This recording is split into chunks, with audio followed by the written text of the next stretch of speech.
नमस्कार, आदाब, सत श्री अकाल। हमदर्द टीवी देखने वाले सारे दर्शकों का बहुत बहुत स्वागत है प्रोग्राम इमीग्रेशन मैटर्स विच। मैं हाँ तरनजीत कौर घुमन। दोस्तों, तुसीं जाणदे हो कि इमीग्रेशन मैटर्स नूं लैके इस वक्त नवीं अपडेशन सामने आ रही ने। तो बहुत सारे दर्शक सानूं वक्-वक् कैटेगरीज़ के बारे में सवाल करते हैं। असीं कोशिश करते हैं कि इन्हां कैटेगरीज़ के बारे में तुहानूं जिन्नी जानकारी हो सकी मुहैया करवाइए ते समय-समय ते साडे जिहड़े एक्सपर्ट्स ने वो प्रोग्राम विच आउंदे ने ते तुहानूं इस बारे जानकारी दिंदे ने। अज असीं गलबात करन लगे हां जी फार्मिंग वीज़ा के बारे में। बहुत सारे सानूं क्वेश्चनस आ रहे हैं कि फार्मर्स जिहड़े ने खेतीबाड़ी सैक्टर के तहत की इत्थे आ सकते हैं, जे आ सकते हैं तो की इहदे लई क्वालिफिकेशनस होणियां चाहीदियां ने, की पूरा क्राइटेरिया होना चाहिए। तो फार्म वर्कर वीज़ा के बारे में असीं गलबात करांगे। इहदे नाल ही इसे फील्ड में संबंधित होर किहड़ियां-किहड़ियां कैटेगरीज़ ने या किहड़ियां-किहड़ियां प्रोविंसेस दे विच इह ज़्यादा कारगर साबित हुई है, इहदे बारे असीं गलबात करांगे।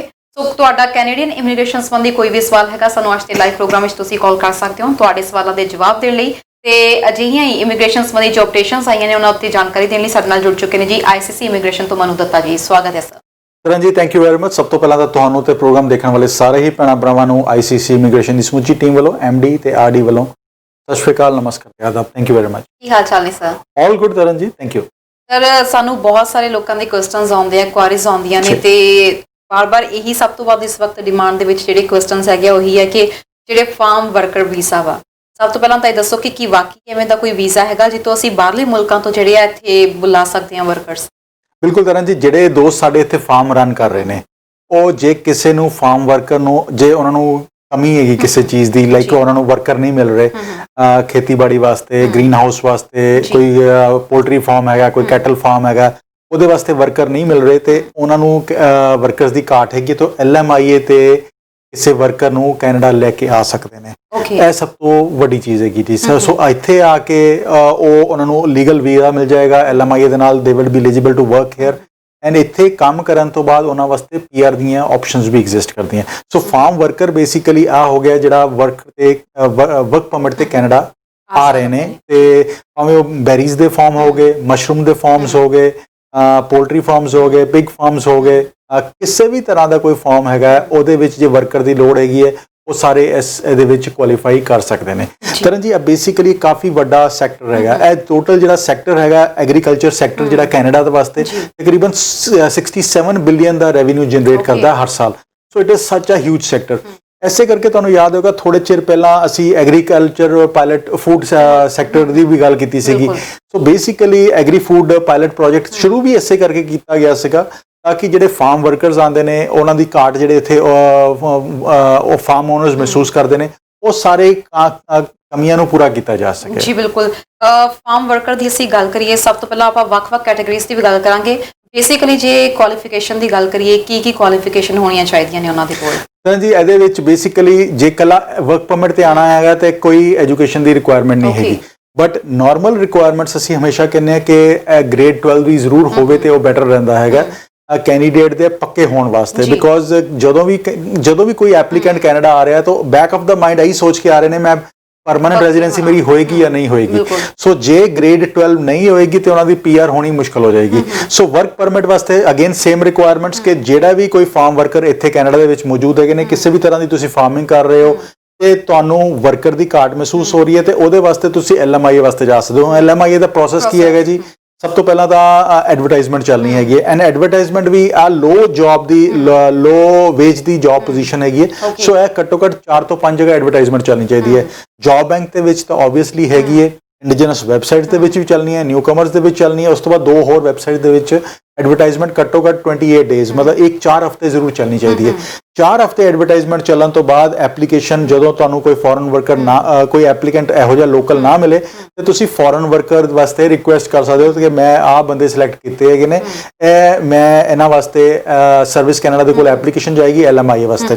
ऑफिसर देखेगा जे जेन्युइन रिक्वायरमेंट हैगी तुसीं अपने पूरी कोशिश की हुई है फॉरन वर्कर नूं इत्थे वर्कर नूं हायर करन दी, तुहानूं नहीं वर्कर मिल पा रहे तो वो अप्रूव करके तुहानूं LMIA अप्रूव कर देंगे। हुण जदों LMIA अप्रूव हो गया तो जे तो तुसीं विद इन कैनेडा मौजूद हैगे हो 24 अगस्त तो पहला आए हुए सीगे तो राइट अवे तुहाडा वर्क परमिट इत्थे ही लग जाएगा। यू विल बी एलिजिबल कि तुहाडा ऑनलाइन एप्लीकेशन लगेगी, वर्क परमिट लग के तुहाडे कोल हथ आ जाएगा। सो इन केस जे तुसीं बाहर बैठे हो तो तुहाडी जिहड़ी होम कंट्री है उत्थे तुहाडी वर्क परमिट दी एप्लीकेशन लगेगी ਐਂਡ ਉਹਦਾ processing time normally 6 to 8 weeks ਹੁੰਦਾ ਹੈਗਾ। ਸੋ ਉਹਦੇ ਵਿੱਚ ਤੁਹਾਡਾ ਪੁਲਿਸ ਕਲੀਅਰੈਂਸ ਵਗੈਰਾ ਜਾਣਗੇ, ਪੂਰੀ ਐਪਲੀਕੇਸ਼ਨ ਜਾਏਗੀ ਐਂਡ ਤੁਹਾਡਾ ਵੀਜ਼ਾ ਲੱਗ ਕੇ ਤੁਸੀਂ ਕੈਨੇਡਾ ਆ ਕੇ ਆਪਣੇ ਇੰਪਲੋਇਰ ਨਾਲ ਕੰਮ ਕਰ ਸਕੋਗੇ। ਇੱਥੇ ਜਿਹੜੇ ਖਾਸ ਤੌਰ ਤੇ ਵਿਜ਼ਟਰ ਵੀਜ਼ਾ ਤੇ ਆਏ ਹੋਏ ਨੇ, ਜਿਵੇਂ ਸਰਕਾਰ ਨੇ ਪਿੱਛੇ ਜੇ ਵੀ ਕਿਹਾ ਸੀ ਕਿ ਉਹ ਵੀ ਆਨਲਾਈਨ ਐਪਲੀਕੇਸ਼ਨਸ ਕਰ ਸਕਦੇ ਨੇ, ਜੇ ਉਹਨਾਂ ਦੇ ਕੋਲ LMIA ਹੈ ਤਾਂ ਇਸ ਫੀਲਡ ਦੇ ਵਿੱਚ ਉਹ ਵੀ ਟਰਾਈ ਕਰ ਸਕਦੇ ਨੇ। 100% ਤਰਨ ਜੀ, ਇੱਥੇ ਕੋਈ ਵੀ ਵਿਜ਼ਟਰ ਜਿਹੜਾ 24 ਅਗਸਤ ਤੋਂ ਪਹਿਲਾਂ ਕੈਨੇਡਾ ਦੇ ਵਿੱਚ ਪ੍ਰੈਜ਼ੈਂਟ ਹੈਗੇ ਨੇ, ਜੇ ਕੋਈ ਕੈਨੇਡੀਅਨ ਇੰਪਲੋਇਰ ਉਹਨਾਂ ਨੂੰ ਜੌਬ ਆਫਰ LMIA ਅਪਰੂਵ ਕਰਵਾ ਕੇ ਦਿੰਦਾ ਹੈਗਾ ਤੇ ਉਹ ਆਪਣੀ ਵਰਕ ਪਰਮਿਟ ਦੀ ਐਪਲੀਕੇਸ਼ਨ ਵਿਦਿਨ ਕੈਨੇਡਾ ਆਨਲਾਈਨ ਲਗਾ ਸਕਦੇ ਨੇ। ਬਿਲਕੁਲ। ਇਹਦੇ ਲਈ ਫਿਰ ਕੀ ਜ਼ਰੂਰਤਾਂ ਹੋਣਗੀਆਂ, ਕੀ ਰਿਕੁਆਇਰਮੈਂਟ ਫੁਲਫਿਲ ਕਰਨੀਆਂ ਹੋਣਗੀਆਂ? ਤਰਨ ਜੀ, ਸਭ ਤੋਂ ਪਹਿਲਾਂ ਇੰਪਲੋਇਰ ਦੀ ਰਿਕੁਆਇਰਮੈਂਟਸ ਹੁੰਦੀਆਂ, ਬਟ ਜੇ ਅਸੀਂ ਫਾਰਮ ਵਰਕਰ ਦੀ ਗੱਲ ਕਰੀਏ ਤੇ LMIA ਜੇ ਅਪਰੂਵ ਹੈਗਾ ਆ, ਗ੍ਰੇਡ 12 ਹੈਗੀ ਹੈ, ਬੇਸਿਕ ਇੰਗਲਿਸ਼ ਹੈਗੀ ਹੈ ਕਿ ਤੁਹਾਡੀ ਐਪਲੀਕੇਸ਼ਨ ਆਨਲਾਈਨ ਹੋਣੀ ਲੱਗ ਸਕਦੀ ਹੈ ਐਂਡ ਇਹ 31 ਮਾਰਚ ਤੱਕ ਦੀ ਡੈਡਲਾਈਨ ਹੈਗੀ ਹੈ। ਸੋ ਜੇ 24 ਅਗਸਤ ਤੋਂ ਪਹਿਲਾਂ ਤੁਸੀਂ ਕੈਨੇਡਾ ਲੈਂਡ ਕੀਤੇ ਹੋ, ਤੁਹਾਨੂੰ LMIA ਮਿਲਦਾ ਤੇ ਤੁਹਾਡੀ ਐਪਲੀਕੇਸ਼ਨ ਆਨਲਾਈਨ ਜਾ ਸਕਦੀ ਹੈਗੀ ਹੈ। ਐਂਡ ਜੇ ਤੁਸੀਂ ਇੰਡੀਆ 'ਚ ਬੈਠੇ ਹੋ, ਕਿਸੇ ਹੋਰ ਮੁਲਕ ਦੇ ਵਿੱਚ ਬੈਠੇ ਹੋ ਤੇ ਉਸ ਕੰਟਰੀ ਦੇ ਵਿੱਚ ਤੁਹਾਡੀ ਐਪਲੀਕੇਸ਼ਨ ਪੁੱਟ ਅਪ ਹੋ ਸਕਦੀ ਹੈ ਉਸੇ ਤਰ੍ਹਾਂ।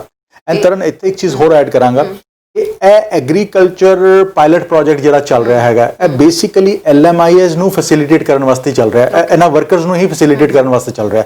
ਜਿਹੜੇ ਵਰਕਰਸ ਇਹਨਾਂ ਖੇਤਾਂ ਦੇ ਵਿੱਚ ਆ ਕੇ ਕੰਮ ਕਰਦੇ ਨੇ, ਉਹ ਇੱਥੇ ਆ ਕੇ 1 ਸਾਲ ਕੰਮ ਕਰਨ ਤੋਂ ਬਾਅਦ ਐਗਰੀ ਫੂਡ ਸੈਕਟਰ ਜਿਹੜਾ ਹੈਗਾ ਉਹਦੇ ਵਿੱਚ ਪਾਇਲਟ ਐਪਲੀਕੇਸ਼ਨ ਲਗਾਉਣ ਦੇ ਵਿੱਚ ਐਲੀਜੀਬਲ ਹੋ ਜਾਂਦੇ ਨੇ। ਸੋ 2700 ਇਹ 3 ਸਾਲ ਦਾ ਪਾਇਲਟ ਹੈਗਾ, 3 ਸਾਲ ਐਪਲੀਕੇਸ਼ਨਸ ਜਾਣੀਆਂ, 2750 ਐਪਲੀਕੇਸ਼ਨਸ ਹਰ ਸਾਲ ਜਾਣੀਆਂ ਹੈਗੀਆਂ ਜੀ।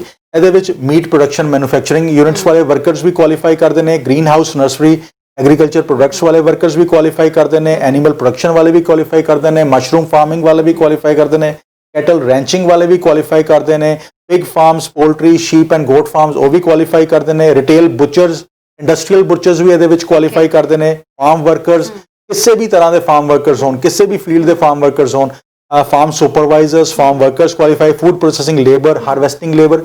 ਤਾਂ ਕਾਫੀ ਸਾਰਾ ਵੱਡਾ ਇਹਦੇ ਵਿੱਚ ਜਿਹੜੇ ਨੌਕ ਕੋਡਸ ਹੈਗੇ ਨੇ ਫਾਲ ਕਰਦੇ ਨੇ। ਇਹਦੇ ਵਿੱਚ ਪਹਿਲਾਂ ਇੱਕ ਬਹੁਤ ਲੋਕਾਂ ਨੂੰ ਕੁਐਸਚਨ ਸੀਗਾ, ਇਹਦੇ ਵਿੱਚ ਥੋੜੀ ਜਿਹੀ ਡਾਊਟ ਸੀਗਾ ਕਿ ਫਾਰਮ ਵਰਕਰ ਜਾਂ ਫਿਰ ਫਾਰਮ ਸੁਪਰਵਾਈਜ਼ਰ ਇਹਨਾਂ ਵਿੱਚੋਂ ਕੌਣ ਅੱਗੇ PR ਲਈ ਅਪਲਾਈ ਕਰ ਸਕਦਾ ਹੈ? ਓਕੇ, ਜੇ ਆਪਾਂ ਪਹਿਲੇ ਐਕਸਪ੍ਰੈਸ ਐਂਟਰੀ ਦੀ ਗੱਲ ਕਰੀਏ, ਉੱਥੇ ਵਿੱਚ ਸਿਰਫ ਨੌਕ B ਵਾਲੇ, ਫਾਰਮ ਸੁਪਰਵਾਈਜ਼ਰ ਵਾਲੇ ਜਾ ਸਕਦੇ। ਬਸ ਐਗਰੀਕਲਚਰ ਫੂਡ ਪਾਇਲਟ ਪ੍ਰੋਜੈਕਟ ਜਿਹੜਾ ਚੱਲ ਰਿਹਾ, ਐਗਰੀ ਫੂਡ ਪਾਇਲਟ, ਇਹਦੇ ਵਿੱਚ ਵਰਕਰਸ ਵੀ ਕੁਆਲੀਫਾਈ ਕਰ ਸਕਦੇ ਨੇ। ਜ਼ਰੂਰੀ ਨਹੀਂ ਹੈਗਾ ਕਿ ਤੁਹਾਡੇ ਕੋਲ ਸੁਪਰਵਾਈਜ਼ਰ ਐਕਸਪੀਰੀਅੰਸ ਹੈਗਾ, ਈਵਨ ਲੇਬਰ ਦਾ ਐਕਸਪੀਰੀਅੰਸ ਹੈ ਤਾਂ ਵੀ ਤੁਸੀਂ ਇਸ ਪਾਇਲਟ ਪ੍ਰੋਗਰਾਮ ਦੇ ਵਿੱਚ ਅਪਲਾਈ ਕਰ ਸਕਦੇ ਹੋ PR ਵਾਸਤੇ। ਸੋ ਬੇਸਿਕ ਰਿਕੁਆਇਰਮੈਂਟ ਹੈਗੀ ਕਿ CLB ਲਾਈਨ CLB 4 ਹੋਣਾ ਚਾਹੀਦਾ। ਸੋ ਲਿਸਨਿੰਗ, ਰੀਡਿੰਗ, ਰਾਈਟਿੰਗ, ਸਪੀਕਿੰਗ ਦੇ ਵਿੱਚ ਜੇ 4 ਬੈਂਡਸ ਹੈਗੇ ਨੇ ਤੇ ਤੁਸੀਂ ਆਰਾਮ ਨਾਲ ਕੁਆਲੀਫਾਈ ਕਰ ਸਕਦੇ ਹੋ। ਵੈਸੇ ਲਿਸਨਿੰਗ ਦੇ ਵਿੱਚ 4.5 ਤੇ ਰੀਡਿੰਗ ਦੇ ਵਿੱਚ 3.5 ਬੈਂਡਸ ਚਾਹੀਦੇ ਨੇ ਤੇ CLB 4 ਤੁਸੀਂ ਮੀਟ ਕਰ ਲੈਂਦੇ ਹੋ। ਜਿਹੜੇ ਤੁਸੀਂ ਐਗਰੀ ਫੂਡ ਪਾਇਲਟ ਪ੍ਰੋਗਰਾਮ ਦੀ ਗੱਲ ਕੀਤੀ ਹੈ, ਕਿਹੜੀ ਪ੍ਰੋਵਿੰਸ ਦੇ ਵਿੱਚ ਮੇਨ ਇਹ ਚੱਲ ਰਿਹਾ ਜਾਂ ਇਹ ਫੈਡਰਲ ਲੈਵਲ ਦਾ? ਇਹ ਫੈਡਰਲ ਪ੍ਰੋਗਰਾਮ ਹੈਗਾ, ਅਕ੍ਰੋਸ ਕੈਨੇਡਾ ਇਹਦਾ ਫਾਇਦਾ ਲਿੱਤਾ ਜਾ ਸਕਦਾ ਹੈ। ਜੀ, ਇਹਦੇ ਬਾਰੇ ਗੱਲ ਕਰਾਂਗੇ। ਇੱਕ ਦਰਸ਼ਕ ਸਾਡੇ ਨਾਲ ਜੁੜ ਗਏ ਨੇ। ਹੈਲੋ, ਹਾਂਜੀ, ਸਤਿ ਸ੍ਰੀ ਅਕਾਲ ਜੀ। ਸਤਿ ਸ੍ਰੀ ਅਕਾਲ ਜੀ, ਕਿੱਥੋਂ ਬੋਲ ਰਹੇ ਹੋ? ਜੀ, ਮੈਂ ਵਿਨੀਪੈਗ ਤੋਂ ਬੋਲ ਰਿਹਾ ਜੀ। ਜੀ ਸਰ, ਕੀ ਸਵਾਲ ਹੈ? ਇਹ ਪੁੱਛਣਾ ਸੀ ਜੀ, ਇਹਦੇ ਵਿੱਚ ਕੋਈ ਏਜ ਫੈਕਟਰ ਵੀ ਉਹਨਾਂ ਦੀ ਏਜ ਲਿਮਿਟ ਦਾ ਵੀ ਹੈਗਾ ਜੀ, ਜਿਹੜਾ ਐਗਰੀਕਲਚਰ ਫਾਰਮ ਵਰਕਰ ਦਾ ਤੁਸੀਂ ਦੱਸ ਰਹੇ ਹੋ? ਆਪਾਂ ਟੀਵੀ ਸਕਰੀਨ ਤੇ ਆਂਸਰ, ਤੁਸੀਂ ਟੀਵੀ ਸਕਰੀਨ ਤੇ ਆਂਸਰ ਸੁਣ ਸਕਦੇ ਹੋ ਜੀ। ਕਾਲ ਕਰਨ ਲਈ ਤੁਹਾਡਾ ਬਹੁਤ ਬਹੁਤ ਧੰਨਵਾਦ ਜੀ ਸਰ। ਇਹਦੇ ਵਿੱਚ ਕੋਈ ਏਜ ਲਿਮਿਟ ਨਹੀਂ ਹੈਗੀ। Okay, so anybody and everybody can qualify. ਇਹ ਉਤੋਂ ਦੀ federal only thing is grade 12 ECA ਤੁਹਾਡੀ ਜਿਹੜੀ ਅਸੈਸਮੈਂਟਸ ਹੋਣੀ ਚਾਹੀਦੀ, ਗ੍ਰੇਡ 12 ਦੀਆਂ ਹੋਣੀ ਚਾਹੀਦੀਆਂ, ਸੈਕੰਡਰੀ ਸਕੂਲ ਦੀਆਂ ਹੋਣੀ ਚਾਹੀਦੀਆਂ ਤੇ ਨਾਲ CLB ਲੈਵਲ 4 ਮੀਟ ਹੋਣਾ ਚਾਹੀਦਾ। ਆਈਲੈਟਸ 4 ਬੈਂਡਸ ਹੈਗੇ ਨੇ ਤੇ you are good to go. And CELPIP ਦੀ ਗੱਲ ਕਰੀਏ ਤੇ 4444 ਇਹ ਬੈਂਡਸ ਹੈਗੇ ਨੇ, you are good to apply under this category. But ਇੱਕੋ ਹੀ ਚੀਜ਼ ਹੈ ਕਿ 2750 ਐਪਲੀਕੇਸ਼ਨ 1 ਸਾਲ ਦੇ ਵਿੱਚ ਇਸ ਪਾਇਲਟ ਦੇ ਵਿੱਚ ਜਾਣੀਆਂ ਹੈਗੀਆਂ। ਸੋ 2750 ਦਾ ਜਦੋਂ ਕੋਟਾ ਪੂਰਾ ਹੋ ਜਾਏਗਾ ਤਾਂ ਨੈਕਸਟ ਈਅਰ ਤੁਹਾਡੀ ਐਪਲੀਕੇਸ਼ਨ ਕੰਸੀਡਰ ਹੋਏਗੀ। ਸੋ ਹੁਣ ਜਿਹੜਾ 2020 ਦੇ ਵਿੱਚ ਤੁਸੀਂ ਐਪਲੀਕੇਸ਼ਨ ਪੁੱਟ ਅਪ ਕਰੋਗੇ, ਜੇ ਤੁਸੀਂ ਇਸ ਕੋਟੇ ਦੇ ਵਿੱਚ ਨਹੀਂ ਮੀਟ ਕਰਦੇ ਤੇ 2021 ਦੇ ਕੋਟੇ ਦੇ ਵਿੱਚ ਤੁਹਾਡੀ ਐਪਲੀਕੇਸ਼ਨ ਪ੍ਰੋਸੈਸ ਹੋ ਸਕਦੀ ਹੈ। ਇਹਦੇ ਲਈ ਕੋਈ ਬੈਕ ਐਕਸਪੀਰੀਅੰਸ ਦੀ ਵੀ ਜ਼ਰੂਰਤ ਹੈਗੀ ਹੈ? ਕਰਨ ਜੀ, ਐਸ ਸੱਚ ਕੋਈ ਐਕਸਪੀਰੀਅੰਸ ਦੀ ਲੋੜ ਨਹੀਂ, ਸਿਰਫ ਲੋਕਲ ਵਿਦਿਨ ਕੈਨੇਡਾ 1 ਸਾਲ ਦਾ ਐਕਸਪੀਰੀਅੰਸ ਜ਼ਰੂਰ ਹੋਣਾ ਚਾਹੀਦਾ। ਸੋ ਜੇ ਤੁਹਾਡਾ 1 ਸਾਲ ਦਾ ਕੈਨੇਡੀਅਨ ਐਕਸਪੀਰੀਅੰਸ ਮਿਨੀਮਮ 30 ਘੰਟਿਆਂ ਦੇ ਹਿਸਾਬ ਦੇ ਨਾਲ ਹੈਗਾ ਆ ਤੇ ਤੁਹਾਡੀ ਐਪਲੀਕੇਸ਼ਨ ਵਿਦਿਨ ਕੈਨੇਡਾ ਜਾ ਸਕਦੀ ਹੈ ਇਸ ਪ੍ਰੋਗਰਾਮ ਦੇ ਵਿੱਚ। ਹਾਂ, ਵਰਕ ਪਰਮਿਟ ਲੈਣ ਵਾਸਤੇ ਜੇ ਤੁਹਾਡੇ ਕੋਲ ਬੈਕ ਹੋਮ ਦਾ ਐਕਸਪੀਰੀਅੰਸ ਹੈ, it is always helpful because officer ਨੂੰ ਨਜ਼ਰ ਆਉਂਦਾ ਕਿ ਇਹ ਪਿੱਛੇ ਵੀ ਖੇਤੀਬਾੜੀ ਕਰਦਾ ਆਇਆ, ਜ਼ਮੀਂਦਾਰੀ ਕਰਦਾ ਆਇਆ, ਫਾਰਮਸ ਨੂੰ ਲੁੱਕ ਆਫਟਰ ਕਰਦਾ ਆਇਆ ਤੇ ਉਹ ਐਕਸਪੀਰੀਅੰਸ ਹੈਲਪਫੁਲ ਹੁੰਦਾ ਹੈ। ਬਿਲਕੁਲ। ਪ੍ਰੋਵਿੰਸ਼ੀਅਲ ਲੈਵਲ ਤੇ ਕੀ ਕੋਈ ਐਵੇਂ ਦੇ ਕੋਈ ਹੋਰ ਪ੍ਰੋਗਰਾਮ ਸਟਾਰਟ ਹੋਏ ਨੇ ਜਿਨ੍ਹਾਂ ਦਾ ਫਾਇਦਾ ਜਿਹੜੇ ਲੋਕ ਚੁੱਕ ਸਕਦੇ ਹੋਣ? ਬਿਲਕੁਲ। ਇਹਦੇ ਵਿੱਚ ਜਿਵੇਂ ਓਨਟਾਰੀਓ ਦੀ ਗੱਲ ਕਰ ਲਈਏ ਆਪਾਂ, ਪਿੱਛੇ ਸਟੂਡੈਂਟਸ ਦੀ ਵੀ ਗੱਲ ਕੀਤੀ ਸੀ, ਓਨਟਾਰੀਓ ਨੇ ਵੀ ਕੀ ਕੋਈ ਐਵੇਂ ਦਾ ਪ੍ਰੋਗਰਾਮ ਕੀਤਾ ਫਾਰਮਰਸ ਦੇ ਲਈ? ਤਰਨ ਇਸ ਟਾਈਮ ਓਨਟਾਰੀਓ ਦਾ ਵੀ ਪੀਐਨਪੀ ਪ੍ਰੋਗਰਾਮ ਚੱਲ ਰਿਹਾ ਹੈ। ਇਨ ਡਿਮਾਂਡ ਸਟਰੀਮ ਦੇ ਵਿੱਚ ਫਾਰਮ ਵਰਕਰਸ ਆ ਰਹੇ ਨੇ, ਸੋ ਇਹ ਸਾਰੇ ਆਕੂਪੇਸ਼ਨਸ ਮੋਰ অর ਲੈਸ ਇਹਨਾਂ ਓਨਟਾਰੀਓ ਦੀ ਸਟਰੀਮ ਦੇ ਵਿੱਚ ਵੀ ਹੈਗੇ ਨੇ, ਬਿਕੋਜ਼ ਫਾਰਮ ਵਰਕਰ ਦੀ ਬੜੀ ਮੋਟੀ ਘਾਟ ਸੀਗੀ ਹੈ। ਤੁਹਾਨੂੰ ਯਾਦ ਹੋਏਗਾ ਜਦੋਂ ਕੋਵਿਡ ਨੇ ਹਿੱਟ ਕੀਤਾ ਇਸ ਸਾਲ, ਤੇ ਉਦੋਂ ਸਾਡਾ ਸੀਜ਼ਨ ਸ਼ੁਰੂ ਹੋ ਰਿਹਾ ਸੀਗਾ, ਫਾਰਮਿੰਗ ਸੀਜ਼ਨ, ਤੇ ਉਦੋਂ ਸਾਡੇ ਜਿੰਨੇ ਵੀ ਕੈਨੇਡੀਅਨ ਫਾਰਮਰਸ ਹੈਗੇ ਨੇ ਦੇ ਫੈਲਟ ਦਾ ਪਿੰਚ, ਉਸੇ ਕਰਕੇ ਇਹ ਐਗਰੀ ਫੂਡ ਪਾਇਲਟ ਪ੍ਰੋਜੈਕਟ ਸ਼ੁਰੂ ਕੀਤਾ ਗਿਆ। ਹੁਣ ਓਨਟਾਰੀਓ ਨੇ ਪੀਐਨਪੀ ਜਿਹੜਾ ਸ਼ੁਰੂ ਕੀਤਾ ਉਹ ਪਹਿਲੇ ਤੋਂ ਚੱਲ ਰਿਹਾ ਸੀਗਾ। ਬੇਸਿਕਲੀ ਫੈਸਿਲਿਟੇਟ ਕਰਨ ਵਾਸਤੇ ਹੈਗਾ ਕਿ ਤਾਂ ਕਿ ਫਾਰਮ ਵਰਕਰਸ ਆ ਕੇ ਇੱਥੇ ਆਰਾਮ ਨਾਲ ਇਸ ਫੀਲਡ ਦੇ ਵਿੱਚ ਕੰਮ ਵੀ ਕਰ ਸਕਣ ਐਂਡ ਪੀਆਰ ਵਾਸਤੇ ਐਲੀਜੀਬਲ ਵੀ ਹੋ ਸਕਣ। ਸੋ ਬਟ ਇੱਥੇ ਜਿਹੜੀ ਜੌਬ ਹੈਗੀ ਸੀਜ਼ਨਲ ਜੌਬ ਨਹੀਂ ਹੋਣੀ ਚਾਹੀਦੀ, ਫੁੱਲ ਟਾਈਮ ਜੌਬ ਹੋਣੀ ਚਾਹੀਦੀ ਹੈ। ਜੇ ਫੁੱਲ ਟਾਈਮ ਜੌਬ ਹੈਗੀ ਹੈ, ਬਿਕੋਜ਼ ਸੀਜ਼ਨਲ ਵਰਕਰਸ ਵੀ ਆਉਂਦੇ ਨੇ ਮੈਕਸੀਕੋ ਤੋਂ, ਸਾਊਥ ਅਮਰੀਕਾ ਤੋਂ, ਬਹੁਤ ਸਾਰੇ ਸੀਜ਼ਨਲ ਵਰਕਰਸ ਵੀ ਕੈਨੇਡਾ ਕੰਮ ਕਰਨ ਵਾਸਤੇ ਆਉਂਦੇ ਨੇ। ਉਹ 4-6 ਮਹੀਨੇ ਕੰਮ ਕਰਦੇ ਨੇ, ਦੈਨ ਦੇ ਗੋ ਬੈਕ, ਅਗਲੇ ਸਾਲ ਫਿਰ ਆ ਜਾਂਦੇ ਨੇ। ਬਟ ਇਸ ਸੈਕਟਰ ਦੇ ਵਿੱਚ it has to be a full time job and Ontario PNP ਵਾਸਤੇ ਤੁਹਾਡਾ EMPLOYER ਬੇਸਿਕਲੀ ਰਿਕੁਆਇਰਮੈਂਟਸ ਮੀਟ ਕਰਨਾ ਚਾਹੀਦੀਆਂ ਜੀ। EMPLOYER ਦੀਆਂ ਮੈਂ ਇਹ ਪੁੱਛਣ ਲੱਗੀ ਸੀ, ਰਿਕੁਆਇਰਮੈਂਟਸ ਕੀ ਹੋ ਸਕਦੀਆਂ ਨੇ ਇਹਦੇ ਵਿੱਚ? ਕਰਨ ਜੀ EMPLOYER ਦੀਆਂ ਰਿਕੁਆਇਰਮੈਂਟਸ ਹੈਗੀਆਂ ਜੀ ਕਿ ਉਹਨਾਂ ਦਾ ਰੈਵਨਿਊ ਮਿਨੀਮਮ 1 ਮਿਲੀਅਨ ਦਾ ਹੋਵੇ, ਜੇ GTA ਤੋਂ ਬਾਹਰ ਹੈਗਾ, ਜੇ GTA ਦੇ ਅੰਦਰ ਹੈਗਾ, GTA ਦੇ ਅੰਦਰ $500,000 ਦਾ ਰਿਕੁਆਇਰਮੈਂਟ ਹੈਗੀ ਹੈ। 1 ਮਿਲੀਅਨ ਦਾ ਰੈਵਨਿਊ ਹੋਵੇ ਐਂਡ ਹਰ 3 ਪਰਮਾਨੈਂਟ ਰੈਜ਼ੀਡੈਂਟਸ ਪਿੱਛੇ, ਹਰ 3 ਸਿਟੀਜ਼ਨਸ EMPLOYEES ਪਿੱਛੇ ਉਹ ਇੱਕ ਬੰਦੇ ਨੂੰ ਸਪਾਂਸਰ ਕਰ ਸਕਦੇ ਨੇ ਅੰਡਰ PNP। ਸੋ PNP ਦੀ ਐਪਲੀਕੇਸ਼ਨ ਲੱਗੇਗੀ, PNP ਦੇ ਵਿੱਚ ਸਰਟੀਫਿਕੇਟ ਆਉਣ ਤੋਂ ਬਾਅਦ ਇਹਦੇ ਵਿੱਚ ਇੱਕ ਹੈਗਾ ਕਿ ਸਟੂਡੈਂਟਸ ਵੀ ਇਸ ਪ੍ਰੋਗਰਾਮ ਦੇ ਵਿੱਚ ਜਾ ਸਕਦੇ ਨੇ। ਤਰਨ ਜਿਹੜਾ ਐਗਰੀ ਫੂਡ ਪਾਇਲਟ ਪ੍ਰੋਜੈਕਟ ਹੈਗਾ, ਜਿਹੜਾ ਕੈਨੇਡਾ ਵਾਈਡ ਪ੍ਰੋਜੈਕਟ ਹੈ, ਉਹਦੇ ਵਿੱਚ ਸਟੂਡੈਂਟਸ ਐਲੀਜੀਬਲ ਨਹੀਂ ਹੈਗੇ, ਬਿਕੋਜ਼ ਉਹਦੇ ਵਿੱਚ ਤੁਸੀਂ LMI ਦੇ ਉੱਤੇ 1 ਸਾਲ ਕੈਨੇਡਾ ਦੇ ਵਿੱਚ ਕੰਮ ਕੀਤਾ ਹੋਣਾ ਚਾਹੀਦਾ। ਬਟ ਇਹ ਜਿਹੜਾ PNP ਹੈਗਾ, ਇਹਦੇ ਵਿੱਚ ਇੰਟਰਨੈਸ਼ਨਲ ਸਟੂਡੈਂਟਸ ਵੀ ਕੁਆਲੀਫਾਈ ਕਰ ਸਕਦੇ ਨੇ। ਇਹਦੇ ਬਾਰੇ ਗੱਲ ਕਰਾਂਗੇ ਜੀ, ਕਿ ਦਰਸ਼ਕ ਹੋ ਜੁੜ ਗਏ ਨੇ। ਹੈਲੋ ਹਾਂਜੀ, ਸਤਿ ਸ਼੍ਰੀ ਅਕਾਲ ਜੀ। ਸਤਿ ਸ਼੍ਰੀ ਅਕਾਲ ਜੀ, ਕਿੱਥੋਂ ਬੋਲ ਰਹੇ ਹੋ? ਹਾਂਜੀ, ਅਸੀਂ ਐਪਸਪੋਰਟ ਤੋਂ ਬੋਲ ਰਹੇ ਸੀ ਜੀ, ਦੱਸੋ ਕੀ ਸਵਾਲ ਹੈ? ਹਾਂਜੀ, ਮੈਂ ਆਪਣੇ ਭਤੀਜੇ ਬਾਰੇ ਪੁੱਛਣਾ ਸੀ ਇੰਡੀਆ ਤੋਂ। ਉਹਨਾਂ ਦੀ +2 ਓਪਨ ਨਾਲ ਕੀਤੀ ਹੋਈ ਆ, 10th ਪਾਸ ਕਰਕੇ ਉਹਨਾਂ ਨੇ 2 ਸਾਲ ਦਾ ਗੈਪ ਪਾਇਆ ਸੀਗਾ। 2 ਸਾਲ ਦੇ ਗੈਪ ਤੋਂ ਬਾਅਦ ਫਿਰ ਉਹਨਾਂ ਨੇ +2 ਜਿਹੜੀ ਹੁਣ ਕਰ ਰਹੇ ਆ ਓਪਨ ਦੇ ਵਿੱਚ ਕਰ ਰਹੇ ਆ। ਇੱਕ ਤਾਂ ਓਪਨ ਦਾ ਪੁੱਛਣਾ ਸੀਗਾ ਕਿ ਓਪਨ ਦੀ ਚੱਲ ਜਾਂਦੀ ਆ, ਕੋਈ ਏਦਾਂ ਦੀ ਪ੍ਰੋਬਲਮ ਤਾਂ ਨਹੀਂ ਆਉਂਦੀ ਕੈਨੇਡਾ ਦਾ ਅਪਲਾਈ ਕਰਨ ਵਾਸਤੇ। ਦੂਸਰਾ ਪੁੱਛਣਾ ਸੀਗਾ ਵੀ ਗੈਪ ਹੈਗਾ ਜਿਹੜਾ ਉਹਨਾਂ ਦਾ 2 ਸਾਲ ਦਾ। ਤੇ ਤੀਸਰਾ ਪੁੱਛਣਾ ਸੀ ਵੀ ਉਹਨਾਂ ਦਾ ਕੋਈ ਹੋਰ ਵੀ ਕੋਰਸ ਕੀਤਾ ਹੋਣਾ ਚਾਹੀਦਾ ਜਾਂ ਕੋਈ ਪ੍ਰੋਬਲਮ ਨਹੀਂ, ਤੇ ਆਈਲੈਟਸ ਦੇ ਵਿੱਚੋਂ ਕਿੰਨੇ ਬੈਂਡ ਚਾਹੀਦੇ ਆ? Thank you. ਤੁਸੀਂ ਫਾਰਮਰ ਵੀਜ਼ਾ ਲਈ ਤੁਸੀਂ ਗੱਲ ਕਰ ਰਹੇ ਹੋ ਕਿ ਇਸ ਦੇ ਲਈ ਉਹਨਾਂ ਦੀ ਕੁਆਲੀਫਿਕੇਸ਼ਨਸ ਮੀਟ ਕਰਦੀਆਂ ਕਿ ਨਹੀਂ? ਹਾਂਜੀ ਹਾਂਜੀ ਹਾਂਜੀ ਹਾਂਜੀ, ਜੀ, ਤੁਸੀਂ ਟੀਵੀ ਸਕਰੀਨ ਤੇ ਆਨਸਰ ਸੁਣ ਸਕਦੇ ਹੋ। ਕਾਲ ਕਰਨ ਲਈ ਤੁਹਾਡਾ ਬਹੁਤ ਬਹੁਤ ਸ਼ੁਕਰੀਆ। ਤੇ ਇਸ ਤੋਂ ਪਹਿਲਾਂ ਇਹਨਾਂ ਦਾ ਜਵਾਬ ਦੇ ਇੱਕ ਦਰਸ਼ਕ ਹੋਰ ਜੁੜ ਗਏ ਨੇ, ਉਹਨਾਂ ਦਾ ਵੀ ਸਵਾਲ ਲੈ ਲਈਏ। ਹੈਲੋ ਹਾਂਜੀ, ਸਤਿ ਸ਼੍ਰੀ ਅਕਾਲ ਜੀ, ਕਿੱਥੋਂ ਬੋਲ ਰਹੇ ਹੋ? ਸਤਿ ਸ੍ਰੀ ਅਕਾਲ। ਇੱਥੇ ਬੋਲ ਰਿਹਾ ਜੀ, ਬਰਮਟਨ ਚੋਂ। ਜੀ, ਦੱਸੋ ਜੀ ਕੀ ਸਵਾਲ ਹੈ? ਮੈਂ ਨਾ ਆਪਣੇ ਬੇਟੇ ਬਾਰੇ ਪੁੱਛਣਾ ਸੀ ਵੀ ਆਹ ਜਿਹੜਾ ਪ੍ਰੋਗਰਾਮ ਖੇਤੀਬਾੜੀ ਦਾ ਕਿਵੇਂ ਕਿਸ ਤਰ੍ਹਾਂ ਆ ਸਕਦਾ? ਕੀ ਕੁਆਲੀਫਿਕੇਸ਼ਨ ਆ ਉਹਨਾਂ ਦੀ? ਕੀ ਕੀਤਾ ਹੋਇਆ ਉਹਨਾਂ ਨੇ? ਉਹ ਖੇਤੀਬਾੜੀ ਕਰਦੇ, ਉਮਰ 50 ਸਾਲ ਦੀ, +2 ਕਰੀ ਹੋਈ ਹੈ ਜੀ। ਕਿੰਨੇ ਕਿੱਲਿਆਂ ਦੇ ਵਾਈ ਕਰਦੇ ਨੇ ਜੀ ਉਹ? 16-17 ਕਿੱਲੇ ਆ। ਠੀਕ ਹੈ ਜੀ। ਜੀ, ਤੁਸੀਂ ਟੀਵੀ ਸਕਰੀਨ ਤੇ ਆਨਸਰ ਸੁਣ ਸਕਦੇ ਹੋ ਜੀ। ਕਾਲ ਕਰਨ ਲਈ ਬਹੁਤ ਬਹੁਤ ਧੰਨਵਾਦ। ਸਰ, ਪਹਿਲਾਂ ਜਿਨ੍ਹਾਂ ਨੇ ਐਵਰਸਪੋਰਟ ਤੋਂ ਕਾਲ ਕੀਤੀ ਸੀ ਕਿ +2 ਉਹਨਾਂ ਨੇ ਓਪਨ ਕੀਤੀ ਹੈ, ਪਹਿਲਾਂ ਤਾਂ ਗੈਪ ਦੀ ਉਹ ਪੁੱਛ ਰਹੇ ਨੇ, ਓਪਨ ਚੱਲ ਜਾਏਗਾ, ਗੈਪ ਚੱਲ ਜਾਏਗਾ ਵਿੱਚ? ਬਿਲਕੁਲ ਜੀ, ਜੇ ਉਹਨਾਂ ਦੇ ਕੋਲ +2 ਕੀਤੀ ਹੈ ਤੇ 2 ਸਾਲ ਖੇਤੀਬਾੜੀ ਕਰਦੇ ਰਹੇ ਨੇ ਤੇ ਦੈਟ ਇਜ਼ ਗੁੱਡ। ਐਂਡ ਜਦੋਂ ਅਸੈਸਮੈਂਟਸ ਹੁੰਦੀਆਂ ਹੈਗੀਆਂ, ਅਸੈਸਮੈਂਟਸ ਦੇ ਵਿੱਚ ਉਹਨਾਂ ਨੇ ਦੇਖਣਾ ਕਿ ਐਜੂਕੇਸ਼ਨਲ ਇਕੁਇਲੈਂਸੀ ਕੀ ਹੈਗੀ ਹੈ। ਸੋ ਜੇ ਗ੍ਰੇਡ 12 ਉਹ ਪਾਸ ਕਰ ਲੈਂਦੇ ਨੇ, ਇਕੁਇਲੈਂਸੀ ਐਂਡ ਅੱਛੇ ਬੋਰਡ ਤੋਂ ਕਰਦੇ ਨੇ ਤਾਂ ਕਿ ਜਿਹਦੀ ਇਕੁਇਲੈਂਸੀ ਹੋ ਜਾਵੇ ਤੇ ਵੈਸ ਹੋ ਜਾਵੇ, ਤੇ they are eligible to apply under this category. ਜੀ ਬਿਲਕੁਲ। ਤੇ ਬ੍ਰੈਂਪਟਨ ਤੋਂ ਜਿਨ੍ਹਾਂ ਦੀ ਹੁਣੀ ਕਾਲ ਆਈ ਸੀ ਖੇਤੀਬਾੜੀ ਦੇ ਬਾਰੇ ਪੁੱਛਣਾ ਚਾਹੁੰਦੇ ਸੀਗੇ ਕਿ 50 ਸਾਲ ਦਾ ਹੈਗੇ ਨੇ ਜੀ, ਬਿਲਕੁਲ ਉਹਨਾਂ ਵਾਸਤੇ ਕਈ ਆਪਸ਼ਨ ਐਗਜ਼ਿਸਟ ਕਰਦੀਆਂ। ਸਭ ਤੋਂ ਪਹਿਲਾਂ ਤਾਂ ਵਰਕ ਪਰਮਿਟ ਤੇ LMI ਤੇ ਕੈਨੇਡਾ ਆ ਕੇ ਇੱਥੇ ਕੰਮ ਕਰਕੇ 1 ਸਾਲ ਬਾਅਦ ਕੁਆਲੀਫਾਈ ਕਰ ਸਕਦੇ ਨੇ under agri food sector. Otherwise ਜੇ ਓਨਟਾਰੀਓ ਦੇ ਵਿੱਚ ਜੌਬ ਮਿਲਦੀ ਹੈ ਤੇ PNP ਦੇ ਅੰਡਰ ਵੀ ਕੁਆਲੀਫਾਈ ਕਰ ਸਕਦੇ ਨੇ 9 ਮਹੀਨੇ 1200 ਘੰਟੇ ਕੰਮ ਕਰਨ ਤੋਂ ਬਾਅਦ।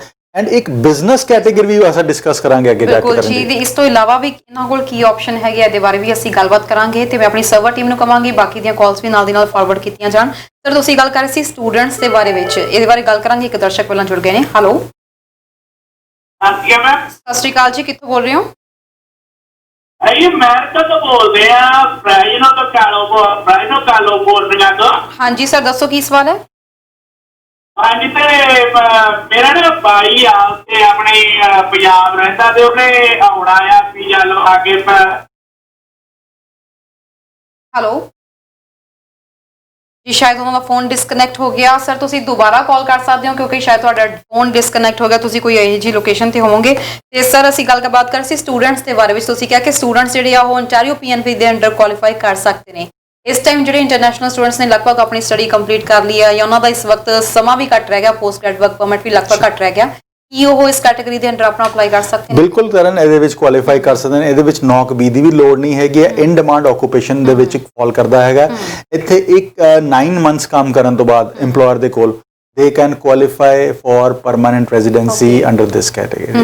तो सब तो इम्पोर्टेंट के 9 महीने काम करन एंड जे एम्पलॉयर ਕੁਆਲੀਫਾਈ ਕਰਦਾ ਹੈ ਤੇ EMPLOYER ਉਹਨੂੰ ਹੈਲਪ ਕਰਨ ਦੇ ਵਾਸਤੇ ਤਿਆਰ ਹੈਗਾ ਤੇ PNP ਵਾਸਤੇ ਉਹ ਜਾ ਸਕਦੇ ਨੇ ਇਸ ਕੈਟਾਗਰੀ ਦੇ ਵਿੱਚ। ਸਰ ਇਹਦੇ ਵਿੱਚ ਜਿਹੜੀ ਐਗਰੀ ਫੂਡ ਪਾਇਲਟ ਪ੍ਰੋਗਰਾਮ ਆ ਇਹਦੇ ਤਹਿਤ ਨਹੀਂ ਕਰ ਸਕਦੇ ਸਟੂਡੈਂਟਸ, ਇਹਦੇ ਤਹਿਤ ਨਹੀਂ ਕਰ ਸਕਦੇ, ਸਿਰਫ ਐਗਰੀ ਫੂਡ ਸੈਕਟਰ ਦੇ ਵਿੱਚ ਸਿਰਫ ਜਿਹੜੇ ਫੋਰਨ ਵਰਕਰਸ ਕੈਨੇਡਾ ਦੇ ਵਿੱਚ ਪ੍ਰੈਜ਼ੈਂਟ ਹੈਗੇ ਨੇ ਉਹ ਕੁਆਲੀਫਾਈ ਕਰਨਗੇ। ਜਿਹੜੇ ਸਟੂਡੈਂਟਸ ਹੈਗੇ ਨੇ ਓਨਟਾਰੀਓ PNP ਦੇ ਵਿੱਚ ਜੇ EMPLOYER ਸਪੋਰਟ ਕਰਦਾ ਤੇ ਉਹਦੇ ਵਿੱਚ ਜਾ ਸਕਦੇ। ਸਰ ਸਪੋਜ਼ ਕਿਸੇ ਨੇ ਫਾਰਮ ਵਰਕਰ ਵੀਜ਼ਾ ਤੇ ਨਹੀਂ ਆਉਣਾ ਹੈਗਾ, ਕੋਈ ਇੱਥੇ ਦੇਖ ਕੇ, ਕਿਉਂਕਿ ਇਹ ਕੁਐਸਚਨ ਸਾਨੂੰ ਕਈ ਵਾਰੀ ਅੱਗੇ ਵੀ ਕੁਐਸਚਨਸ ਆਏ ਨੇ ਕਿ ਜੇ ਇੱਥੇ ਆਪਦੀ ਖੁਦ ਦੀ ਲੈਂਡ ਬਾਏ ਕਰਨੀ ਹੋਵੇ ਜਾਂ ਬਾਏ ਕਰਕੇ ਖੁਦ ਖੇਤੀਬਾੜੀ ਕਰਨੀ ਹੋਵੇ, ਇਹਦਾ ਕੀ ਸਕੋਪ ਹੋ ਸਕਦਾ ਆ? ਇਹ ਬਹੁਤ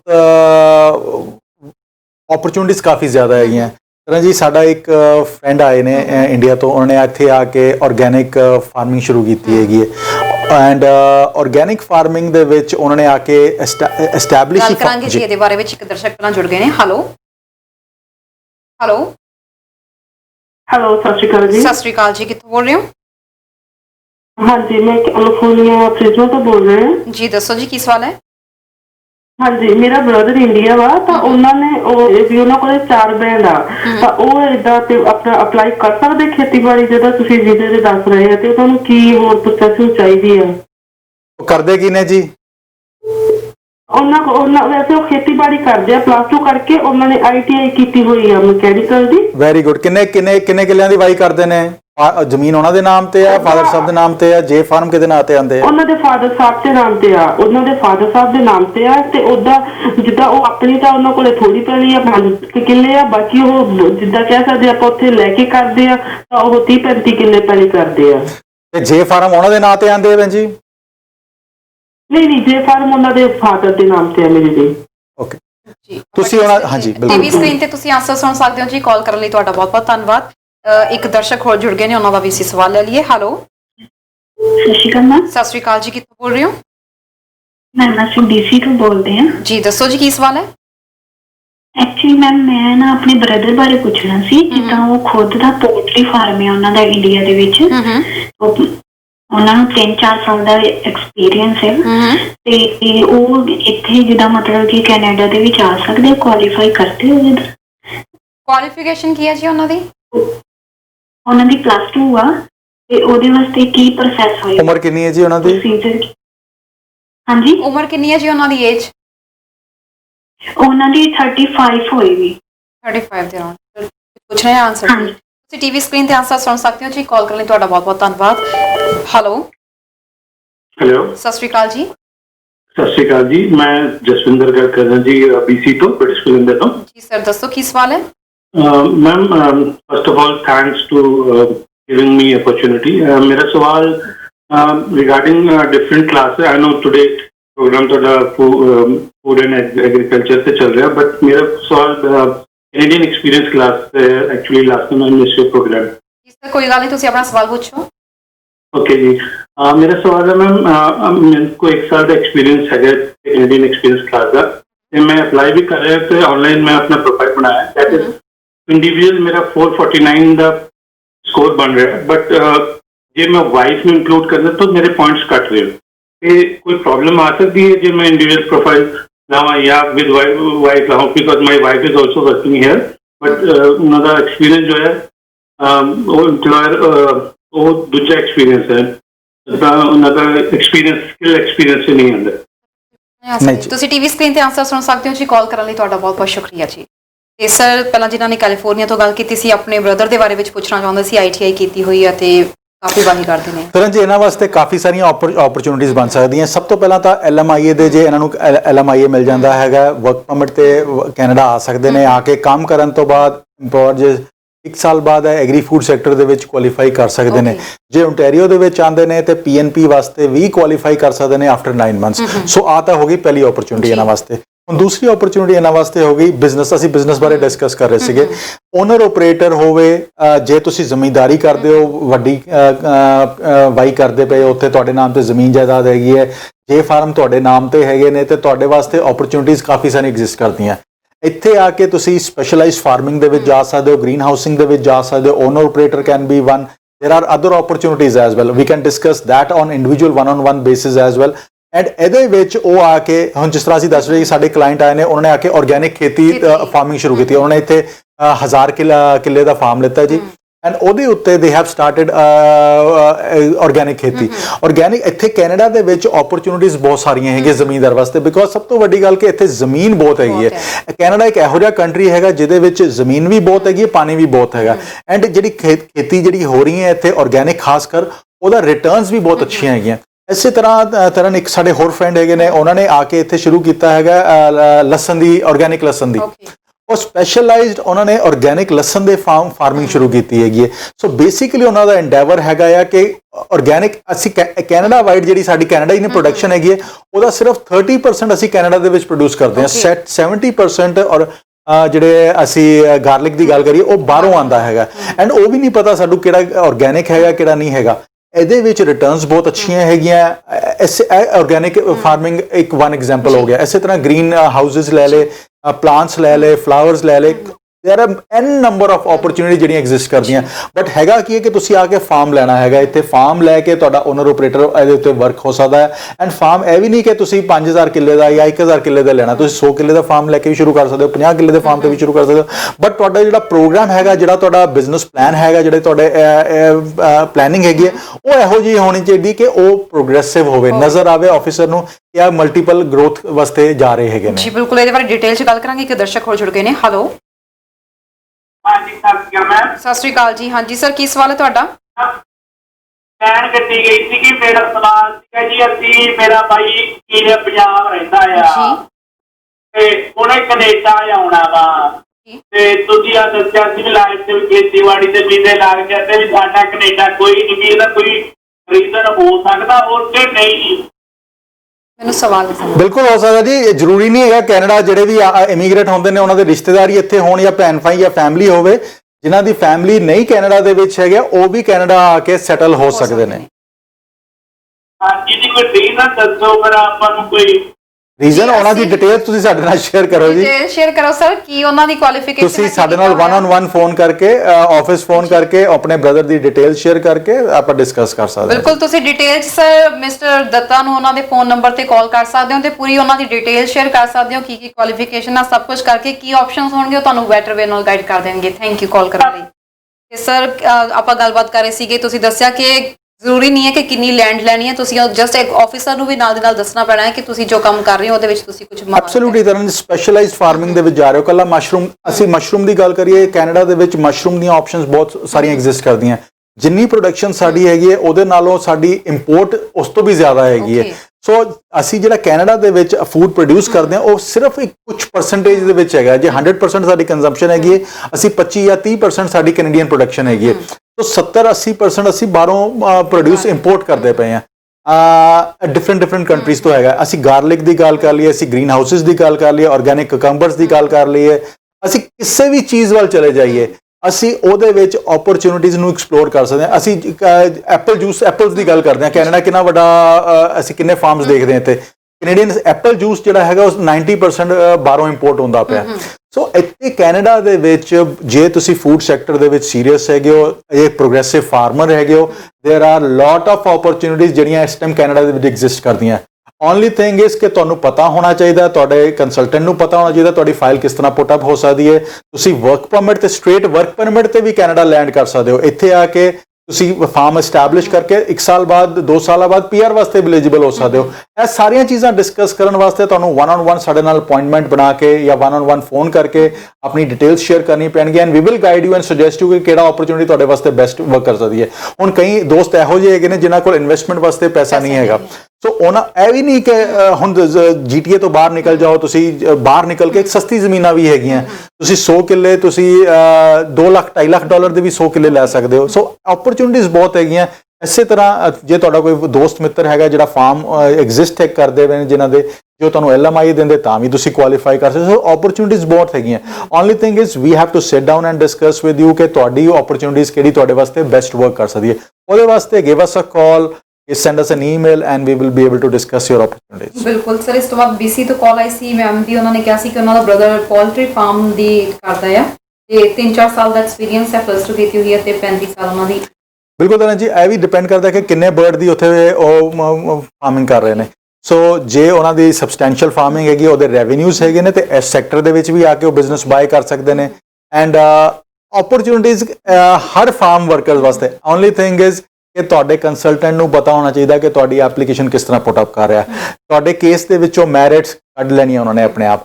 ਸੋ ਇੱਕ ਅੱਛੇ ਕੰਸਲਟੈਂਟ ਨੂੰ ਫੋਨ ਕਰੋ, ਉਹਨਾਂ ਨਾਲ ਡਿਸਕਸ ਕਰੋ ਆਪਣਾ ਕੇਸ, ਤਾਂ ਕਿ he or she may be able to help you. And ਆ ਜਿਹੜੀ ਕੇਸਿਸ ਹੈਗੇ ਨਾ ਤਰਨ ਜੀ, ਤਕਰੀਬਨ 4 ਤੋਂ 6 ਮਹੀਨੇ ਦੇ ਵਿੱਚ ਪ੍ਰੋਸੈਸ ਹੋ ਸਕਦੇ ਨੇ। ਐਂਡ ਜੇ ਅਸੀਂ LMIA ਦੀ ਗੱਲ ਕਰੀਏ, LMIA ਵੀ ਤਕਰੀਬਨ ਇੰਨਾ ਕੀ ਟਾਈਮ ਹੈਗਾ ਵਰਕ ਪਰਮਿਟ ਤੱਕ ਜਾ ਕੇ। ਸੋ 4 ਤੋਂ 6 ਮਹੀਨੇ ਦੇ ਵਾਸਤੇ ਸਾਰੀਆਂ ਓਪਰਚੁਨਿਟੀਜ਼ ਵਿੱਚ ਬਣ ਸਕਦੀਆਂ ਹੈਗੀਆਂ। ਓਨਲੀ ਥਿੰਗ ਇਜ਼ ਤੁਹਾਨੂੰ ਪਤਾ ਹੋਣਾ ਚਾਹੀਦਾ ਕਿ ਤੁਹਾਡੇ ਕੋਲ ਇਨਵੈਸਟਮੈਂਟ ਵਾਸਤੇ ਕੀ ਹੈਗਾ, ਤੁਹਾਡੀ ਕੋਲ ਐਜੂਕੇਸ਼ਨ ਕਿਸ ਤਰ੍ਹਾਂ ਦੀ ਹੈਗੀ, ਤੁਹਾਡੀ ਲੈਂਗੁਏਜ ਸਕਿੱਲਸ ਕਿਸ ਤਰ੍ਹਾਂ ਦੀਆਂ ਹੈਗੀਆਂ, ਐਂਡ ਕਿਹੜਾ ਪ੍ਰੋਗਰਾਮ ਤੁਹਾਡੇ ਵਾਸਤੇ PR ਵਾਸਤੇ ਬੈਸਟ ਰਹੇਗਾ। ਬਿਲਕੁਲ ਜੀ, ਤੇ ਇੱਕ ਜਸਵਿੰਦਰ ਜੀ ਦੀ BC ਤੋਂ ਕਾਲ ਆਈ ਸੀ, ਜਿਹੜੇ ਆਪਣੀ ਵਾਈਫ ਦੇ ਪੁਆਇੰਟਸ ਦੀ ਗੱਲ ਕਰ ਰਹੇ ਸੀ ਕਿ ਐਡ ਕਰਨ ਦੇ 449 ਉਹਨਾਂ ਦੇ ਆਬੀ ਸਕੋਰ ਤੋਂ ਘੱਟ। ਤਰਨ ਜੀ, ਜਿੱਥੇ ਵਾਈਫ ਉਹਨਾਂ ਦੇ ਡਿਪੈਂਡੈਂਟ ਵੀਜ਼ਾ ਤੇ ਬੈਠੇ ਨੇ, ਹੀ ਕੈਨੋਟ ਐਕਸਕਲੂਡ ਹਿਸ ਵਾਈਫ। ਐਕਸਕਲੂਡ ਕਰਨਗੇ, ਲਾਸਟ ਸਟੇਜ ਦੇ ਵਿੱਚ ਇਹਨਾਂ ਦੀ ਐਪਲੀਕੇਸ਼ਨ ਰਿਫਿਊਜ਼ ਹੋ ਜਾਏਗੀ। ਸੋ ਆਪਣੇ ਆਪ ਸਾਰੀ ਚੀਜ਼ਾਂ ਨਾ ਕਰੋ, ਇੱਕ ਕੰਸਲਟੈਂਟ ਨੂੰ ਹਾਇਰ ਕਰੋ, ਇੱਕ ਲਾਇਰ ਨੂੰ ਹਾਇਰ ਕਰੋ, ਤਾਂ ਕਿ ਤੁਹਾਨੂੰ ਪ੍ਰੋਫੈਸ਼ਨਲ ਐਡਵਾਈਸ ਮਿਲ ਸਕੇ। ਤੇ ਸਰ, ਜਿਵੇਂ ਤੁਸੀਂ ਗੱਲ ਕੀਤੀ ਸੀ ਕਿ ਜਿਨ੍ਹਾਂ ਦੇ ਕੋਲ ਜੇ ਪਿੱਛੇ ਜ਼ਮੀਨ ਹੈਗੀ ਆ, ਇੱਥੇ ਆ ਕੇ ਇਨਵੈਸਟਮੈਂਟ ਕਰਦੇ ਨੇ, ਇਸ ਤੋਂ ਬਾਅਦ ਆਪਣੀ ਫਾਈਲ ਲਗਾ ਸਕਦੇ ਨੇ, ਤੇ ਇਸ ਬੇਸ ਤੇ ਉਹਨਾਂ ਦੀ ਫੈਮਿਲੀ ਵੀ ਨਾਲ ਆ ਸਕਦੀ ਹੈ। 100% ਜੀ, ਉਹਨਾਂ ਦੀ ਫੈਮਿਲੀ ਨੂੰ ਡਿਪੈਂਡੈਂਟ ਵੀਜ਼ਾਸ ਮਿਲ ਸਕਦੇ ਨੇ। ਬਟ ਅਗੇਨ, ਜੇ ਫਾਰਮ ਸੁਪਰਵਾਈਜ਼ਰ ਦੇ, ਜੇ ਆਪਾਂ LMIA ਦੀ ਗੱਲ ਕਰੀਏ, ਜੇ ਜ਼ਮੀਨ ਖਰੀਦ ਕੇ ਫਾਰਮ ਐਸਟੈਬਲਿਸ਼ ਕਰਨ ਦੇ ਵਿੱਚ ਆ ਰਹੇ ਨੇ, ਤੇ ਫੈਮਿਲੀ ਨੂੰ ਪੂਰੇ ਨੂੰ ਡਿਪੈਂਡੈਂਟ ਵੀਜ਼ਾ ਮਿਲ ਜਾਏਗਾ। ਬੱਚਿਆਂ ਨੂੰ ਜਿਹੜੇ 21 ਸਾਲ ਤੋਂ ਘੱਟ ਹੈਗੇ ਨੇ, they will also have a dependent visas।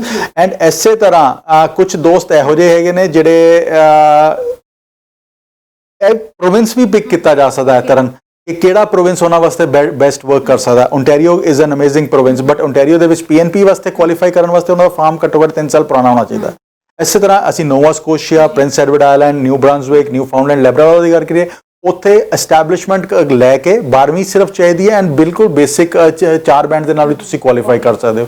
ਸੋ ਇਹ 1-on-1 ਸਾਨੂੰ ਇੱਕ ਕੇਸ ਡਿਸਕਸ ਕਰਨਾ ਪਏਗਾ ਕਿ ਕਿਹੜਾ ਓਪਰਚੁਨਿਟੀ ਇਹਨਾਂ ਵਾਸਤੇ ਬੈਸਟ ਵਰਕ ਕਰ ਸਕਦੀ ਹੈ। ਮੀਨਸ ਟੂ ਸੇ ਕਿ ਹਰ ਕੇਸ ਦੀ ਡਿਪੈਂਡ ਕਰਦਾ ਹੈ ਕਿ ਉਹਨਾਂ ਦੀ ਕੀ ਕੁਆਲੀਫਿਕੇਸ਼ਨ ਆ, ਕੀ ਸਭ ਕੁਝ ਹੈਗਾ, ਬਟ ਜਿਨ੍ਹਾਂ ਦੀ ਇਸ ਟਾਈਮ ਅਸੀਂ ਕਹਿ ਸਕਦੇ ਹਾਂ ਕਿ ਲੋ ਕੁਆਲੀਫਿਕੇਸ਼ਨ ਹੈਗੀ, ਉਹਨਾਂ ਲਈ ਇੱਕ ਬੈਸਟ ਆਪਸ਼ਨ ਹੋ ਸਕਦਾ ਹੈ ਇੱਕ LMIA, ਇੱਕ ਦੂਸਰਾ ਬਿਜ਼ਨਸ ਵੀਜ਼ਾ। ਬਿਲਕੁਲ ਜੀ, ਤੇ ਸਮਾਂ ਵੀ ਲਗਭਗ ਇਜਾਜ਼ਤ ਲੈਣ ਦਾ ਹੋ ਰਿਹਾ, ਜਿਹੜੇ ਦਰਸ਼ਕ ਇਸ ਵਕਤ ਤੁਹਾਨੂੰ ਦੇਖ ਰਹੇ ਨੇ।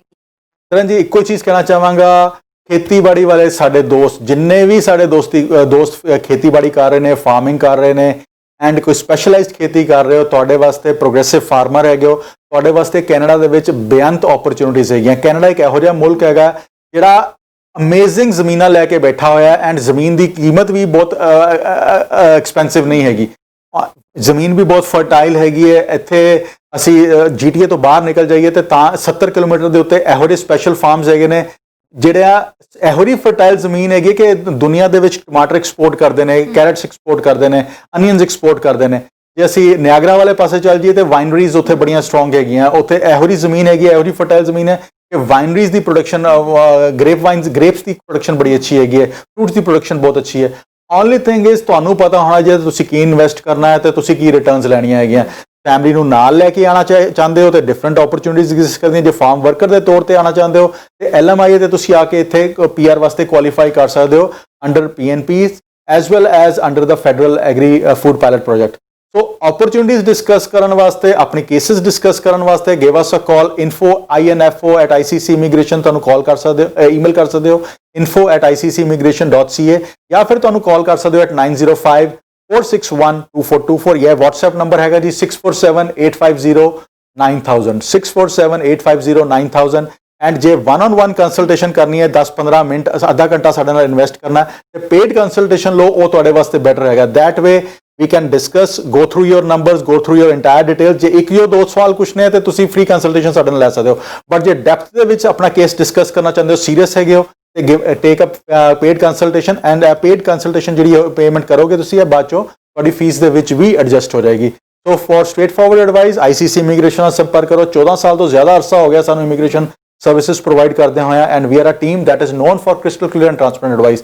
ਜਿਹੜੀ ਚੀਜ਼ ਪੋਸੀਬਲ ਹੋਏਗੀ ਵੀ ਵਿਲ ਟੈਲ ਯੂ, ਜਿਹੜੀ ਚੀਜ਼ ਨਹੀਂ ਪੋਸੀਬਲ ਹੋਏਗੀ ਕਵਾਂਗੇ ਕਿ ਭਾਈ do not waste your time and hard and money on that. ਬਿਲਕੁਲ, thank you so much sir. ਸਾਡੇ ਦਰਸ਼ਕਾਂ ਦਾ ਬਹੁਤ ਚਿਰ ਤੋਂ ਹੀ ਸਵਾਲ ਸੀਗੇ, ਤੁਸੀਂ ਉਹਨਾਂ ਦੇ answer. Thank you very much. तो दोस्तों इसी आज काफ़ी ਤੁਹਾਡੇ ਸਵਾਲ ਸਨ ਕਿ ਫਾਰਮ ਵਰਕਰ ਵੀਜ਼ਾ ਦੇ ਬਾਰੇ ਵਿੱਚ ਜਾਣਕਾਰੀ ਦਿੱਤੀ ਜਾਵੇ। ਉਮੀਦ ਕਰਦੇ ਹਾਂ ਕਿ ਤੁਹਾਡੀ ਜੋ ਕਾਫੀ ਸਵਾਲ ਸਨ ਉਹਨਾਂ ਨੂੰ ਕਲੀਅਰ ਕੀਤਾ ਗਿਆ। ਕਈਆਂ ਦੀ ਕਾਲਸ ਹੁਣ ਤੱਕ ਆ ਰਹੀਆਂ ਸੀ, ਅਸੀਂ ਮੁਆਫੀ ਚਾਹਾਂਗੇ ਕਿ ਸਮਾਂ ਘੱਟ ਹੋਣ ਦੇ ਚੱਲਦੇ ਤੁਹਾਡੀਆਂ ਕਾਲਸ ਨਹੀਂ ਲੈ ਪਾਏ। ਇਸ ਦੇ ਬਾਰੇ ਵਿੱਚ, ਇਸ ਵੀਜ਼ਾ ਦੇ ਬਾਰੇ ਵਿੱਚ, ਕੈਟੇਗਰੀ ਦੇ ਬਾਰੇ ਵਿੱਚ ਤੁਸੀਂ ਪੂਰੀ ਡਿਟੇਲ ਲੈਣਾ ਚਾਹੁੰਦੇ ਹੋ ਜਾਂ ਆਪਣਾ ਕੇਸ ਡਿਸਕਸ ਕਰਨਾ ਚਾਹੁੰਦੇ ਹੋ, ਤੁਸੀਂ ICC ਇਮੀਗ੍ਰੇਸ਼ਨ ਨੂੰ ਕੰਟੈਕਟ ਕਰ ਸਕਦੇ ਹੋ। ਤੁਸੀਂ ਮਨੂ ਦੱਤਾ ਜੀ ਦੇ ਨਾਮ ਦੇ ਨੀਚੇ ਬਲੈਕ ਬਾਕਸ ਵਿੱਚ ਇਹਨਾਂ ਦਾ ਨੰਬਰ ਤੇ ਈਮੇਲ ਆਈਡੀ ਦਿੱਤੀ ਹੈ, ਇੱਥੇ ਆਪਣੀ ਡਿਟੇਲਸ ਸ਼ੇਅਰ ਕਰ ਸਕਦੇ ਹੋ। ਫਿਲਹਾਲ ਪ੍ਰੋਗਰਾਮ ਦੇਖਣ ਲਈ ਤੁਹਾਡਾ ਬਹੁਤ ਬਹੁਤ ਧੰਨਵਾਦ। ਦੇਖਦੇ ਰਹੋ ਹਮਦਰਦ।